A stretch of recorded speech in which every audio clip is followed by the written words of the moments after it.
Iran, Israel ও যুক্তরাষ্ট্রের চলমান যুদ্ধে প্রতিদিনই ঘটছে হামলা পাল্টা হামলার ঘটনা। আরও বড় ধরনের হামলার হুমকি অব্যাহত রেখেছেন দেশগুলোর শীর্ষ নেতারা। এরই ধারাবাহিকতায় নতুন করে ইরানের একাধিক তেল শোধনাগারে হামলা করেছে ইসরায়েল।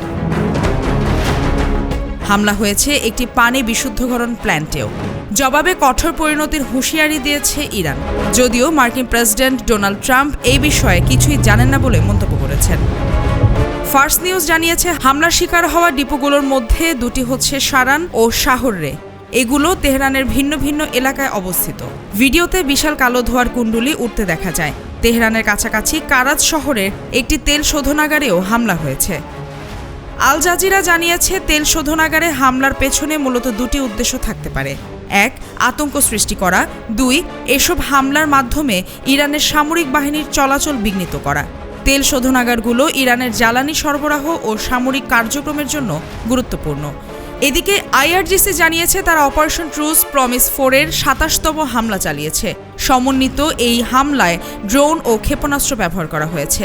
ইসরায়েলের অধিকৃত উত্তরাঞ্চলের সামরিক স্থাপনাগুলোকে লক্ষ্য করে পাল্টা ক্ষেপণাস্ত্র হামলা চালানো হয়েছে।